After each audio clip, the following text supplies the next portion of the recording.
A very warm welcome to you all. Last class में हमने article 2,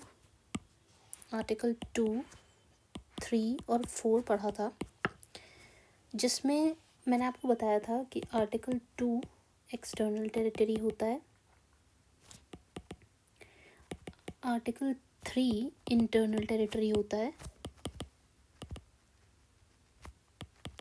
और इसमें मैंने आपको एक ट्रिक भी बताई थी कि आप इसको फिदा याद रख सकते हैं।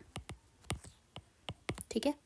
आर्टिकल 4 में मैंने आपको बताया था कि जो भी चीज़ें आर्टिकल 2 और आर्टिकल 3 में लिखी हुई हैं, इनसे रिलेटेड अगर हम कुछ भी चेंज करते हैं तो हमें कॉन्स्टिट्यूशनल अमेंडमेंट एक्ट पास नहीं करना होता है। इनको करने के लिए हमें सिर्फ सिंपल मेजॉरिटी चाहिए होती है। ठीक है। इसके अलावा अगर हम कोई भी स्टेट्स में चेंज करते हैं या कोई भी ऐसा चेंज है जो हमें शेड्यूल 1, शेड्यूल 4 इनमें करना है, कॉन्स्टिट्यूशन में करना है, तो हम कॉन्स्टिट्यूशनल अमेंडमेंट एक्ट पास करते हैं। बट इनसे रिलेटेड चीज़ों के लिए कॉन्स्टिट्यूशनल अमेंडमेंट एक्ट पास नहीं करते हैं। फॉर एग्जांपल, मैंने आपको बताया था कि 7th कॉन्स्टिट्यूशनल अमेंडमेंट एक्ट पास किया गया 1956 में, along with state reorganisation act 1956। ठीक। इस अमेंडमेंट से हमने क्या किया था? इससे हमने पार्ट ABCD का जो क्राइटेरिया था उसको अबॉलिश किया था। ठीक है। और इससे क्या किया था? इससे 14 स्टेट्स और 6 UTs बनाई थी या रीऑर्गेनाइज करी थी। ठीक है। इतना क्लियर हो गया। अब आ जाते हैं आज के टॉपिक पे। तो मैंने आपको बोला था कि हम स्टेट रीऑर्गेनाइजेशन के लिए अलग से वीडियो बनाएंगे सो दैट आपके लिए बहुत ज़्यादा कंफ्यूजिंग ना हो। कल मैंने आपको ये भी बताया था कि जब JVP कमेटी की रिपोर्ट आई उसके जस्ट बाद आंध्र प्रदेश बना था। क्यों बना था? क्योंकि पोट्टी श्रीरामुलु जी ने फास्ट इनटू डेथ किया था और इसमें इनकी डेथ हो गई थी, जिसकी वजह से पब्लिक प्रोटेस्ट वगैरह स्टार्ट हुए, बहुत ज़्यादा गुस्सा देखने को मिला पब्लिक का, और इस वजह से सरकार को एक सेपरेट तेलुगु स्टेट बनानी ही पड़ी। ठीक है। यहाँ तक हमने समझा था। तो आंध्र प्रदेश हमारी फर्स्ट स्टेट बनी जो लिंग्विस्टिक बेसिस पे रीऑर्गेनाइज हुई थी। ठीक है। लिंग्विस्टिक बेसिस का मैंने आपको मतलब बताया था, लैंग्वेज के बेसिस पे। तो ये एक तेलुगु स्टेट बनी पहली। ठीक है। अच्छा, स्टेट रीऑर्गेनाइजेशन एक्ट जो है 1956 का, इसके तहत बहुत सारी स्टेट्स का रीऑर्गेनाइजेशन हुआ जो कि हम आज देखेंगे। सबसे पहली हमारी स्टेट है केरला। ठीक है। तो अगर आप इंडिया का मैप देखेंगे कुछ इस तरह से है, तो ये आपका केरला है, जो कि पहले ऐसा नहीं था। पहले ये रीजन जो था वो ट्रेवेनकोर था, इसका नाम था ट्रेवेनकोर। ये एक प्रिंसली स्टेट था। ठीक है। ये इंडिपेंडेंस से पहले की बात हो रही है। ये एरिया जब आप देखेंगे तो ये कोचन था, ये भी एक प्रिंसली स्टेट था। ठीक है। इन दोनों में ही मलयालम स्पीकिंग लोग रहते थे। ठीक है। बहुत अच्छी खासी मलयालम पॉपुलेशन थी यहाँ पे। ठीक। ये था मालाबार डिस्ट्रिक्ट। मालाबार डिस्ट्रिक्ट जो था ये मद्रास प्रेसिडेंसी के अंदर था। अब मद्रास प्रेसिडेंसी आपको पता ही है ब्रिटिश के अंडर थी। ठीक। और एक यहाँ पे रीजन था कसारगोड। ठीक है। तो इन चारों को मिला के केरला बनता है, पर कैसे बना ये हम अभी डिस्कस करेंगे। तो हुआ क्या, एक बारी हम टाइमलाइन फिर से याद कर लेते हैं। जून 1948 मैंने कल भी बताया था, धार कमीशन। ठीक है। दिसंबर 1948 JVP। ठीक है। 1949 में सबसे पहला स्टेप जो लिया गया वो ये किया गया कि ट्रेवेनकोर और कोचन को मर्ज कर दिया गया। ठीक है। यानी कि इस एरिया को अगर आप देखेंगे तो इनको मर्ज कर दिया गया। इनको एक स्टेट बना दिया गया। क्यों? क्योंकि ये दोनों ही छोटे छोटे प्रिंसली स्टेट्स थे सदर्न एरिया में, और दोनों में ही मलयालम पॉपुलेशन बहुत ज़्यादा थी। ठीक, ये काम यहाँ पे हो गया। 1953 में मैंने आपको बताया था आंध्र प्रदेश बना, और 1956 में फाइनली स्टेट रीऑर्गेनाइजेशन एक्ट आया। ठीक है, इसी एक्ट के चलते क्या किया गया, ये ट्रेवनकोर और ये कोचीन ये तो साथ में थे ही, इसके साथ में इस मालाबार डिस्ट्रिक्ट को भी जोड़ दिया गया। ठीक, मालाबार डिस्ट्रिक्ट को जोड़ा गया। और अगर आप यहाँ पे ध्यान से देखें तो यहाँ पे आपका कन्याकुमारी पड़ता है। ठीक है, कन्याकुमारी में बहुत सारे तमिल स्पीकिंग लोग रहते थे। चूँकि यहाँ पे तमिल पॉपुलेशन ज़्यादा थी, इसलिए ये कन्याकुमारी का पार्ट तमिलनाडु को दे दिया गया। ठीक है, और ये जो कासरगोड है, यहाँ पे ऑब्वियसली मलयालम स्पीकिंग लोग ज़्यादा थे, तो इसको केरला स्टेट में ही शामिल कर लिया गया। ठीक है, तो इस तरह से 56 में ट्रेवनकोर, कोचिन, मालाबार डिस्ट्रिक्ट जो कि ब्रिटिश के ज़माने में मद्रास प्रेसिडेंसी के अंडर था, और कासरगोड, इनको मिला के स्टेट बना केरला। ठीक है, तो ये एरिया अगर आप देखोगे तो हमारा प्रेजेंट डे केरला बनता है। ठीक है, तो सबसे पहले केरला को रीऑर्गेनाइज कर दिया गया। अब जो सेकंड चीज़ आती है वो आती है कर्नाटका की। कर्नाटका का नाम पहले कर्नाटका नहीं था, कर्नाटका का नाम था पहले मैसूर। ठीक है, 1973 में इसका ये नाम रखा गया है। तो इसकी स्टोरी क्या है कि इंडिपेंडेंस से पहले अगर हम देखें, ठीक है, 1947 से पहले अगर हम देखें तो कर्नाटका वाला जो एरिया था, ये आपका केरला हो गया इधर। ठीक है, ये रफ मैप है, बहुत ज़्यादा प्रिसाइज नहीं है। ये आपका कर्नाटका वाला एरिया हो जाएगा। ये पहले ऐसा नहीं दिखता था, ये इसमें 5 अलग अलग एरियाज थे। देखो, ये था बॉम्बे का एरिया। ठीक है, ये था हैदराबाद का एरिया। हैदराबाद क्या थी, जहाँ पे निज़ाम रूल करते थे। ठीक, ये था मद्रास का एरिया जो कि प्रेसिडेंसी था, ब्रिटिश के अंडर था। ठीक है, और ये एरिया भी अगर आप देखो तो मद्रास का ही था, और बाकी एरिया था मैसूर स्टेट। ठीक है, तो बॉम्बे, हैदराबाद, मद्रास, मैसूर को मिला करके बनता था आपका कर्नाटका, जो कि प्रेजेंट डे कर्नाटका है। ठीक है, और यहाँ पे एक छोटा सा रीजन भी है जो कि आपको देखने को मिलेगा बीच में, कूर्ग। ठीक है, ये भी इसी का पार्ट था। इसकी स्टोरी कहाँ से स्टार्ट होती है, कैसे ज़रूरत पड़ी कि इनको रीऑर्गेनाइज़ किया जाए। पहली चीज़ आप ये ध्यान रखेंगे कि जो मैसूर एरिया है, ये आपका मैसूर है, ये एक प्रिंसली स्टेट था। ठीक है, बॉम्बे आपकी प्रेसिडेंसी थी, हैदराबाद जो कि मैंने आपको बताया निज़ाम रूल के अंडर था, मद्रास प्रेसिडेंसी थी, और कूर्ग जो एरिया था वो एक सेपरेट प्रोविंस था, एक सेपरेट स्टेट थी, जिसको बाद में पार्ट सी स्टेट के फॉर्म में रखा गया था। पार्ट सी स्टेट मैंने आपको बताया था, जहाँ पे चीफ कमिश्नर का रूल होता है। ठीक है, सी से ये सी और चीफ कमिश्नर, तो सी से आप याद कर सकते हैं, और ये सेंटर को ही रूल करते हैं। तो आप देख सकते हैं ये भी सी है, ये भी सी है, ये भी सी है, और ये भी सी है। ठीक, अच्छा, इसकी हम टाइमलाइन एक बार ही देखते हैं कि क्या हुआ और कैसे हुआ। सबसे पहले क्या होता है 1890s में, यानी कि अभी ब्रिटिश का ही रूल चल रहा है। 1890s में यहाँ पे स्टार्ट हुआ कर्नाटका विद्यावर्धक संघ। ठीक है जी, यहाँ पे कर्नाटका विद्यावर्धक संघ स्टार्ट हुआ, जिन्होंने डिमांड किया कि एक कन्नड़ स्पीकिंग स्टेट हमको चाहिए। ठीक है, ये डिमांड धीरे धीरे बिल्ड हुई, ऐसा नहीं है कि फर्स्ट डे पे ही इन्होंने ये डिमांड कर दी, तो ये डिमांड धीरे धीरे बिल्ड हुई है। 1915 का टाइम अगर आप देखेंगे तो यहाँ पे यूनिफिकेशन हुआ, यूनिफिकेशन मूवमेंट हुआ रादर, ठीक है। यूनिफिकेशन मूवमेंट हुआ कि एक हमें ऐसी स्टेट बननी चाहिए जिसमें कन्नड़ स्पीकिंग पॉपुलेशन रह सके। इसका नाम रखा गया एकीकरण मूवमेंट, ठीक है। इसका नाम रखा गया एकीकरण मूवमेंट। एक ही मतलब वन, करण मतलब करना, तो एक करना मतलब यूनिफाई करना।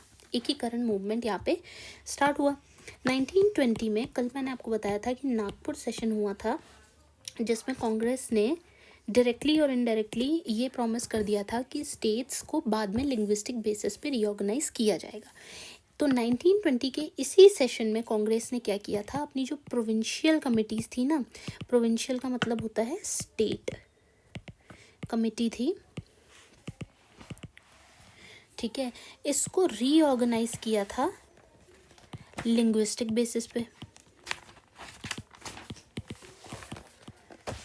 ठीक। इसको रीऑर्गेनाइज किया लिंग्विस्टिक बेसिस पे, जिस पे लोगों की होप्स और ज़्यादा बढ़ गई कि हाँ लिंग्विस्टिक बेसिस पे रीऑर्गेनाइजेशन स्टेट्स का भी हो सकता है या फिर यूनिफिकेशन हो सकता है, या जब हमें आज़ादी मिलेगी तो लिंग्विस्टिक बेसिस पे स्टेट्स बनाई जाएंगी जिससे कि सारे कन्नड़ स्पीकिंग पीपल एक जगह रह सकते हैं, ठीक। फिर बीच में सब कुछ हुआ, इंडिपेंडेंस मिली, कॉन्स्टिट्यूशन आया 1956 जो कि आपका फ़िलहाल फेवरेट साल है। स्टेट रीऑर्गेनाइजेशन एक्ट आया यहाँ पे। स्टेट रीऑर्गेनाइजेशन एक्ट के तहत मैसूर स्टेट को भी रीऑर्गेनाइज किया गया, ठीक है, जो कि मैंने आपको भी बताया कर्नाटका का नाम पहले कर्नाटका नहीं था, मैसूर था, बाद में इसका नाम चेंज किया गया है। कल हमने पढ़ा था ना आर्टिकल 3 में कि पार्लियामेंट नाम भी चेंज कर सकती है, ठीक है, उसी आर्टिकल के तहत इसका नाम बाद में चेंज किया गया था। तो जब इसका रीऑर्गेनाइजेशन हुआ तब इन्हीं अलग अलग 5 यूनिट्स को एक करके एक स्टेट बनाया गया, जिसमें था आपका ये बॉम्बे प्रेसिडेंसी वाला थोड़ा सा हिस्सा, यानी कि जो महाराष्ट्र वाला प्रेजेंट डे महाराष्ट्र का थोड़ा सा सदर्न पार्ट, यानी कि बॉम्बे प्रेसिडेंसी जो ब्रिटिश के ज़माने में हुआ करती थी उसके कुछ सदर्न पार्ट्स इसको दे दिए गए। ये था हैदराबाद वाला एरिया, ये आपकी मद्रास प्रेसिडेंसी का एरिया हो गया, और ये भी आपकी मद्रास प्रेसिडेंसी का एरिया हो गया। इधर बीच में एक जगह थी कूर्ग, उसको भी इसमें शामिल किया गया। और जो पहले की मैसूर स्टेट हुआ करती थी, जो जब हमने देखा था part A, part C, part B, part C, part D वाला जो हमने मैप देखा था, उसको अगर आप दोबारा खोल के देखेंगे तो यहाँ पे आपको एक बहुत छोटी सी स्टेट दिखेगी मैसूर। उस मैसूर को भी हमने इस बड़ी स्टेट में शामिल किया। तो आप ये कह सकते हैं कि बॉम्बे कि Mysore plus Bombay plus Hyderabad plus Coorg plus Madras, इनको मिला के बना कर्नाटका, ठीक है। तो ये आपकी स्टोरी हुई कर्नाटका की, ठीक है जी। तो अगर आप ध्यान से देखें तो ये जो एक्ट था स्टेट रीऑर्गेनाइजेशन एक्ट, ठीक है, इसने स्टेट्स को रीऑर्गेनाइज किया। कौन कौन सी? केरला को, कर्नाटका को, ठीक है, और आंध्र प्रदेश इससे पहले ही हो चुका था, जो कि मैंने आपको बताया ही था, कुछ सर्कमस्टांसेस के चलते पार्लियामेंट को आंध्र प्रदेश बनाना पड़ा था। तो ये थी एक तेलुगु स्टेट, ये हो गई मलयालम स्टेट, और ये हो गई कन्नड़ स्टेट, ठीक। अच्छा, अब हम आ जाते हैं कुछ ऐसी स्टेट्स पे जिनका रीऑर्गेनाइजेशन इस एक्ट के बाद हुआ है, इस एक्ट के तहत नहीं हुआ है, इस एक्ट के अंडर नहीं हुआ है, ठीक है। उनमें से पहले हमारी स्टेट है बॉम्बे, ठीक। बॉम्बे का क्या सीन था कि बॉम्बे से भी डिमांड आती थी 56 में कि सर बॉम्बे में मराठी स्पीकिंग पॉपुलेशन भी है, ठीक है, गुजराती स्पीकिंग पॉपुलेशन भी है, सौराष्ट्र रीजन के भी लोग हैं, और कच्छी लोग भी रहते हैं, ठीक। इनकी डिमांड थी कि इनका भी लिंग्विस्टिक बेसिस पे रीऑर्गेनाइजेशन होना चाहिए। अगर आप पहले का देखेंगे, ठीक है, तो इस तरह से ये आपका पूरा गुजरात और प्रेजेंट डे महाराष्ट्र और गुजरात मिला के था आपका बॉम्बे। ठीक है, डिमांड पहले से आ रही थी, लेकिन इसको हमने 1956 में लिंग्विस्टिक बेसिस पे नहीं रीऑर्गेनाइज किया। ठीक है, जिस वजह से इस लिंग्विस्टिक वाली जो प्रॉब्लम थी कि मराठी लोगों का एक अलग, मतलब एक जगह ऐसी होनी चाहिए महाराष्ट्र जहाँ पे सब लोग मराठी स्पीकिंग पॉपुलेशन ज़्यादातर रहे। ठीक है, एक जगह ऐसी हो जहाँ पे गुजराती हो सके। इस वजह से क्या हुआ कि दो पैरेलल मूवमेंट स्टार्ट हुए। ठीक, मूवमेंट का नाम क्या था? एक था संयुक्त महाराष्ट्र मूवमेंट। ठीक है, ऑब्वियसली ये महाराष्ट्र के लिए था, मराठी लोगों ने किया था। एक था महागुजरात मूवमेंट। ठीक है, जो कि गुजरात के लिए था कि गुजरात की एक सेपरेट आइडेंटिटी होनी चाहिए। और इसी के चलते 1960 में फाइनली बॉम्बे का रीऑर्गेनाइजेशन हुआ और इस एक्ट का नाम था बॉम्बे रीऑर्गेनाइजेशन एक्ट ऑफ 1960। ठीक है, जिसके चलते इस बॉम्बे में से, ठीक है, ये आपका महाराष्ट्र हो गया और इधर आपका गुजरात हो गया। तो दो स्टेट निकली, एक हो गया गुजरात और एक हो गया महाराष्ट्र। महाराष्ट्र के पास बॉम्बे आया, मुंबई आया, और गुजरात के पास सौराष्ट्र और कच्छ रीजन आया। ठीक है, तो ये एक बहुत ही ज़्यादा ट्रैप वाला क्वेश्चन हो सकता है कि बॉम्बे को बांटा तो गया है किसमें? महाराष्ट्र में और गुजरात में, लेकिन इसको स्टेट रीऑर्गेनाइजेशन एक्ट ऑफ 1956 के अंडर नहीं बांटा है। इसको रीऑर्गेनाइज किया है बॉम्बे रीऑर्गेनाइजेशन एक्ट के थ्रू, जो कि आया था 1960 में। ठीक है, ये हो गया आपका बॉम्बे का रीऑर्गेनाइजेशन। अब नेक्स्ट स्टेट जो हम पढ़ेंगे वो है नागालैंड। ठीक है, नागालैंड आपका नॉर्थ ईस्टर्न साइड पे आता है। नागालैंड जैसा कोई भी स्टेट नहीं था इंडिपेंडेंस से पहले और इंडिपेंडेंस के काफ़ी बाद तक। ठीक है, एक असम है जैसे मान लीजिए। ठीक है, तो असम में एक रीजन है जिसका नाम है नागा हिल्स। ठीक है, वहाँ पे नागा ट्राइब्स रहती हैं। ठीक है, अच्छा, इंडिपेंडेंस से पहले, या हम कह सकते हैं कि ब्रिटिशर्स के आने से पहले, ठीक है, ब्रिटिशर्स के आने से पहले ये जो नागा ट्राइब्स रही हैं ये हमेशा से इंडिपेंडेंट रही हैं। ठीक है, हमेशा इनका जो एरिया रहा है इंडिपेंडेंट रहा है, किसी भी मेजर किंगडम के अंदर नहीं आया है। ठीक है, आप चाहे मुग़ल लगा लीजिए, चाहे आप मौर्य लगा लीजिए, किसी भी किंगडम के अंडर ये एरिया नहीं आया है। इसी के चलते जब ब्रिटिश आए, ठीक है, तो ड्यूरिंग ब्रिटिश रूल क्या हुआ कि ब्रिटिशर्स को ये चीज़ पता थी कि ये बहुत ही सेंसिटिव एरिया है, यहाँ पे ट्राइबल्स रहते हैं, ट्राइब्स रहती हैं, ट्राइबल सोसाइटीज़ हैं, तो उनकी ऑटोनमी या आप कह सकते हैं कि इंडिपेंडेंस मेंटेन करने के लिए ब्रिटिशर्स ने 1873 में इनर लाइन रेगुलेशन निकाला।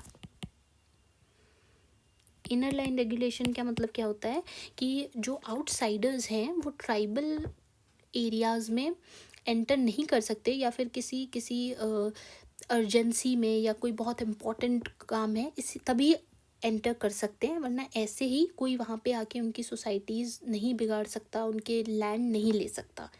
ठीक है, इवन ख़रीद भी नहीं सकता। ठीक है, तो ये इन्होंने इनर लाइन रेगुलेशन निकाला ताकि ट्राइबल सोसाइटी सेफ रहें। ठीक, ऐसे काफ़ी टाइम तक चलता रहा। तो अगर हम बिफोर इंडिपेंडेंस की बात करें तो यहाँ पे दो मेजर इवेंट्स हुए नागा ट्राइब से रिलेटेड। वो ये थे कि 1918 में नागा क्लब बना। Naga club first political organisation था टू रिप्रेजेंट नागा आइडेंटिटी। ठीक है, पहली बार इन्होंने एक पॉलिटिकल ऑर्गेनाइजेशन बनाई ताकि नागा ट्राइब्स के लोगों की भी बात सरकार तक, पार्लियामेंट तक, ठीक है, पहुंच सके। ठीक है, और इसी के चलते 1929 में इन्होंने मेमोरेंडम दिया साइमन कमीशन को, जिसमें इन्होंने बोला कि सर, जब ब्रिटिशर्स इंडिया छोड़ के जाएंगे, जब देश की आज़ादी होगी, तो नागा ट्राइब्स जहाँ रहते हैं उस एरिया को इंडिपेंडेंट छोड़ दिया जाए। ठीक है, तो हम इसको ये भी कह सकते हैं कि ये बहुत अर्ली सीड्स ऑफ सेपरेटिज्म थे। ठीक है, वो नहीं चाहते थे कि वो इंडिया ज्वाइन करें या ऐसा कुछ हो, वो कंप्लीट फ्रीडम, कंप्लीट ऑटोनमी चाहते थे। बट इंडिपेंडेंस के बाद क्या हुआ, अगर आप इंडिपेंडेंस के बाद का सिनेरियो देखें तो 1946 में नागा नेशनल काउंसिल आई। ठीक है, जिसके लीडर का नाम था AZ फीजो। इन्होंने डिमांड फिर से वही रखी कि नागा इंडिपेंडेंस होगी, जहाँ जिस एरिया में नागा ट्राइब्स रहती हैं वो एरिया कम्प्लीटली इंडिपेंडेंट होगी। इसी के चलते क्या हुआ, इसी के चलते 1947 में एक 9 पॉइंट प्रोग्राम साइन हुआ। 1947 देख सकते हैं आप, आज़ादी का साल। यहाँ पे 9 पॉइंट प्रोग्राम साइन हुआ इस नागा नेशनल काउंसिल यानी कि NNC और सरकार के बीच में। सरकार से यहाँ पे मेरा मतलब है गवर्नर ऑफ असम, जो कि सरकार को ही रिप्रेजेंट कर रहा था। ठीक, इनके बीच में ये एग्रीमेंट साइन हुआ, इसको बोलते हैं हयाद्री एग्रीमेंट। ठीक है, इस एग्रीमेंट में इनको बोला गया कि नागा ट्राइब्स का जो एरिया है, जो कि असम में पड़ता है, उनको ऑटोनमी दी जाएगी। नागा हिल्स कहते हैं उस एरिया को। सबसे ज़्यादा आपको नागा ट्राइब्स जो देखने को मिलेंगी वो नागा हिल्स में मिलेंगी और स्वैंग एरिया में मिलेगी। ठीक है, तो इस एरिया को यानी कि नागा हिल्स को ऑटोनमी दी जाएगी और स्पेशल सेफगार्ड्स दिए जाएंगे। ठीक है, और भी कई सारे पॉइंटर्स थे बट हमारे लिए फ़िलहाल ये मेन है। ठीक, यहाँ पे थोड़ी सी प्रॉब्लम हो गई। NNC को लगा, यानी कि नागा नेशनल काउंसिल को लगा कि ऑटोनमी से उनका मतलब है फ्रीडम, कि आज नहीं तो कल या 10 साल में उनको फ्रीडम मिल ही जाएगी, यानी कि वो इंडिया का पार्ट नहीं होंगे, उनके पास कंप्लीट इंडिपेंडेंस होगी और वो अपना एरिया खुद गवर्न कर सकते हैं। बट इंडिया की तरफ से इंटरप्रिटेशन ये था कि उनको ऑटोनमी दी जाएगी बट विद इन इंडिया।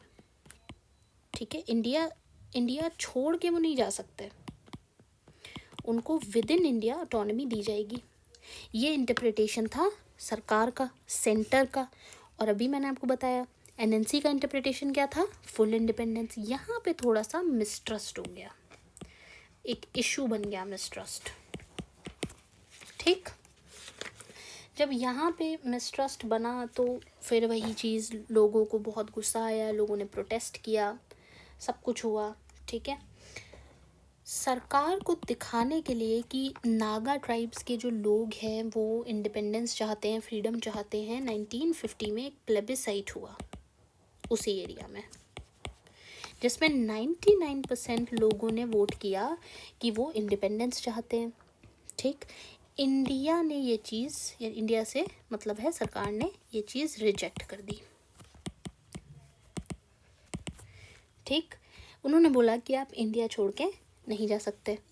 ठीक है, जिसका रिज़ल्ट क्या हुआ, जिसका रिज़ल्ट हुआ इंसर्जेंसी। इंसर्जेंसी का मतलब मैंने आपको पहले भी समझाया है, जब हम आर्म्ड रेबिलियन कर देते हैं। आर्म्ड रेबिलियन मतलब हथियारों के साथ जब हम हमला कर देते हैं, रिबेल कर देते हैं अगेंस्ट स्टैब्लिश्ड गवर्नमेंट, जो सरकार स्टैब्लिश्ड है उसके अगेंस्ट जब हम आर्म्ड रेबिलियन करते हैं वो होती है इंसर्जेंसी।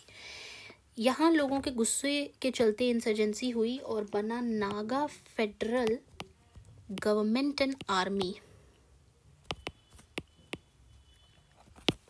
ठीक है, बहुत ज़्यादा प्रोटेस्ट हुए, आर्म रिबेलियन हुआ, सब कुछ हुआ। अब सरकार को कुछ ना कुछ तो करना ही था, जिसके चलते नेगोशिएशंस पे बात पहुंची कि ठीक है हम इसको सुलझाने की कोशिश करते हैं। नेगोशिएशंस में क्या हुआ, नेगोशिएशंस में सरकार ने बोला कि पूरी नागा हिल्स और सांग एरिया को ऑटोनॉमी दी जाएगी। इसको NHTA भी बोलते हैं, इसको ऑटोनॉमी दी जाएगी, तो उसके लिए आप निश्चिंत रहें। ठीक है, इसी के चलते अभी मैंने आपको बताया था कि ना कि यहाँ पे 1950 में प्लेबिसाइट हुआ और उसके बाद इंसर्जेंसी हुए, नेगोशिएशंस हुए, ये सब होता रहा। फाइनली क्या हुआ 1960 में, अब यहाँ पे सरकार ने भी बोल दिया है कि आपको ऑटोनॉमी देंगे। अभी भी लोग खुश नहीं हैं, वो नहीं चाहते कि उनका एरिया उनका जो एरिया है वो असम स्टेट के अंदर ही आए। क्यों? क्योंकि असम अपने आप में एक बहुत ही बड़ा स्टेट था, जिसमें प्रेजेंट डे अरुणाचल प्रदेश भी था, प्रेजेंट डे आपका नागालैंड भी था। तो उसको सेंटर, उसको असम के लिए, असम जैसे ये है, यहाँ से गवर्नर और सरकार के लिए पूरी स्टेट को गवर्न करना प्लस नागा हिल्स और जांग एरिया को उनकी नीड के हिसाब से गवर्न करना काफ़ी मुश्किल होता था। ठीक है, जिस वजह से भी नागा ट्राइब्स के लोग चाहते थे कि उनको ज़्यादा ऑटोनॉमी दी जाए। उसी के चलते, इसी मुद्दे के चलते 1960 में 16 पॉइंट एग्रीमेंट साइन हुआ। आप इसको 6 और 6 से याद कर सकते हैं। ठीक है, किसके बीच में साइन हुआ? Government and Naga people's convention. ये एक ऐसा ग्रुप था जो नागा ट्राइब्स के राइट्स के लिए लड़ता था। तो ये एक मॉडरेट ग्रुप में आता था। ठीक है, कि बहुत ज़्यादा लड़ाई धड़ाई में वो भरोसा नहीं रखते थे और वो बातों से नेगोशिएट करते थे अपने हक के लिए। ठीक है, इनके बीच में एग्रीमेंट हुआ, काफ़ी सारे पॉइंट्स रखे गए कि ठीक है एक नागालैंड को एक सेपरेट स्टेट बनाया जाएगा ताकि उनको पूरी तरह से ऑटोनॉमी मिल सके, उनको अच्छे से गवर्नेंस हो सके। इनका एक सेपरेट लेजिस्लेचर होगा। ठीक है, इनको लैंड राइट्स, रिसोर्स राइट सब कुछ दिया जाएगा। ठीक है, इनका ट्राइब्स का जो कल्चर रहता है, जो कस्टमरी लॉ रहता है, कस्टमरी लॉ मतलब जो उनका कल्चर के हिसाब से जो भी लॉज होंगे उनको प्रोटेक्शन दी जाएगी। ठीक है, और चूँकि ये एक ट्राइबल एरिया है, इसको ज़्यादा सेफ गार्ड्स की ज़रूरत है, इनको स्पेशल सेफ गार्ड्स भी दिए जाएंगे। ठीक है, ये अग्रीमेंट फाइनली साइन हुआ। इसी के चलते 1962 में स्टेट ऑफ नागालैंड एक्ट बना। ठीक है, और इसी एक्ट के तहत नागालैंड एक सेपरेट स्टेट बना असम से। पहले ये असम में था एरिया, अब ये एक सेपरेट स्टेट बना। तो अगर आप मैप देखें थोड़ा सा तो कुछ ऐसे होता है। ठीक है, ये एरिया आपका मेघालय होता है प्रेजेंट डे, ये थोड़ा सा पीछे जाएगा तो ये असम होता है। ठीक है, ये एरिया आपका त्रिपुरा होता है, ये त्रिपुरा हो गया, ये मिज़ोरम हो गया, ये मणिपुर हो गया और ये हो गया आपका नागालैंड। और इधर से आता है आपका अरुणाचल प्रदेश, ये असम हो गया, ये हो गया मेघालय। ठीक है, तो ये स्टेट आपका असम से हट के बन गया नागालैंड। ठीक है, इतनी बात क्लियर हो गई बिल्कुल। अब नेक्स्ट स्टेट की हम बात करेंगे वो है हरियाणा।